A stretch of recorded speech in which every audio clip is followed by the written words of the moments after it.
ഇടുക്കിയിലേക്ക് പോകാം. അവിടെ കനത്ത മഴയിൽ വ്യാപക നാശനഷ്ടമാണ് ഉണ്ടായിരിക്കുന്നത്. 103 വീടുകൾ ഭാഗികമായും 9 വീടുകൾ പൂർണ്ണമായും തകർന്നു. മുള്ളരിക്കുടിയിൽ അംഗൻവാടി കെട്ടിടത്തിന് മീതെ തെങ്ങ് കടപുഴകി വീണ് മേൽക്കൂര തകർന്നു. അപകട സാധ്യതയുള്ള മേഖലകളിൽ നിന്ന് ആളുകൾ മാറി താമസിക്കാൻ കർശന നിർദ്ദേശം നൽകിയിട്ടുണ്ട്. മൂവാറ്റുപുഴയാറിൽ ജലനിരപ്പ് ഉയരുന്നതിനാൽ മലങ്കര ഡാമിൽ നിന്ന് പുറത്തേക്ക് ഒഴുക്കുന്ന വെള്ളത്തിന്റെ അളവ് കുറച്ചിട്ടുണ്ട്. വിഷ്ണു പ്രകാശ് വിവരങ്ങളുമായിട്ടുണ്ട്.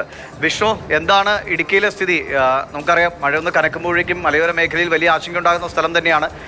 എവിടേക്കാണ് അപകടങ്ങൾ റിപ്പോർട്ട് ചെയ്യപ്പെട്ടിരിക്കുന്ന ആളുകളെ മാറ്റിപ്പാർപ്പിക്കേണ്ട ഒരു സാഹചര്യം എവിടെയെങ്കിലും ഉണ്ടായിട്ടുണ്ടോ? ദിവിഷ, ഇടുക്കിയിൽ ഇന്നിപ്പോൾ മഴയുടെ ഒരു തീവ്രത അല്പം ശമിച്ചിട്ടുണ്ട്. ഇന്നലെ രാത്രി മുതൽ നേരിയ മഴയാണ് ഈ പ്രദേശങ്ങളിൽ ഉള്ളൂ. എന്നാലും ശക്തമായ കാറ്റാണ് ഇന്നലെ രാവിലെയും അതുപോലെ തന്നെ ഇന്നും ഇപ്പോൾ ശക്തമായ കാറ്റാണ് ഇടുക്കിയുടെ ഹൈറേഞ്ച് മേഖലകളിലും അതുപോലെ ഇടുക്കി ജില്ല ഒട്ടാകെ വീശിയടിക്കുന്നത്. ഇന്നിപ്പോൾ കൊന്നത്തടി പഞ്ചായത്തിലുള്ള മുള്ളരിക്കുടിയിൽ ഒരു അംഗൻവാടിയുടെ മീതിയിലോട്ട് ഒരു തെങ്ങ് മറിഞ്ഞു വീണൊരു അപകടമുണ്ടായിരുന്നു. അംഗൻവാടിയുടെ മേൽക്കൂര പൂർണ്ണമായും തകർന്നിട്ടുണ്ട്. ഈ രാത്രി ആയതിനാൽ തന്നെ ഇന്ന് പുലർച്ചെയോടെയാണ് ഇത്തരം ഒരു അപകടം ഉണ്ടാകുന്നത്. അതുകൊണ്ട് തന്നെ മറ്റുള്ള അപകടങ്ങളോ ഇല്ലെങ്കിൽ ആൾനഷ്ടങ്ങളോ ആളപായങ്ങളോ ഒന്നും ഉണ്ടായിട്ടില്ല. ഏതായാലും ശക്തമായിട്ടുള്ള കാറ്റ് ഈ മേഖലയിൽ വീശിയടിക്കുന്നുണ്ട്. ഇന്നും ജില്ലയിൽ റെഡ് അലർട്ടാണ് ഉള്ളത്. ഇപ്പോൾ അത് കണക്കിലെടുത്ത് തന്നെ വിദ്യാഭ്യാസ സ്ഥാപനങ്ങൾക്കും അംഗൻവാടി ഉൾപ്പെടെയുള്ള ട്യൂഷൻ സെൻ്ററുകൾ ഉൾപ്പെടെയുള്ള വിദ്യാഭ്യാസ സ്ഥാപനങ്ങൾക്കെല്ലാം അവധി പ്രഖ്യാപിച്ചിട്ടുണ്ട്. 4 അണക്കെട്ടുകളാണ് ഈ ഭാഗത്തുള്ള ഇടുക്കി ജില്ലയിലുള്ള 4 അണക്കെട്ടുകൾ ഇപ്പോൾ തുറന്നു വിടുന്ന ഒരു സ്ഥിതിയുമുണ്ട്.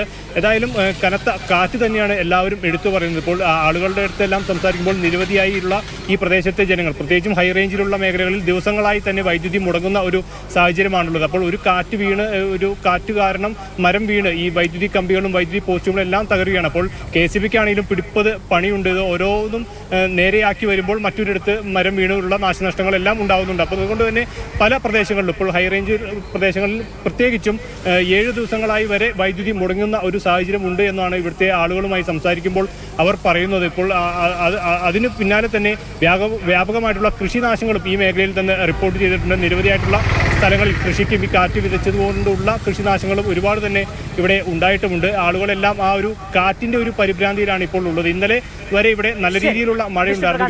ഇടുക്കിയിൽ നിന്ന് വിവരങ്ങൾ നൽകിക്കൊണ്ടിരിക്കുന്നത്. ഇടുക്കിയിലെ ദുരിതങ്ങൾ അങ്ങനെ റിപ്പോർട്ട് ചെയ്താൽ തീരെ കഴിയുന്നതിനേക്കാൾ ഇന്നലെ മുതൽ മിനിയാന്ന് മുതലൊക്കെ എല്ലായിടത്തു നിന്നും ഈ പ്രശ്നങ്ങൾ തന്നെയാണ് റിപ്പോർട്ട് ചെയ്യപ്പെടുന്നത്.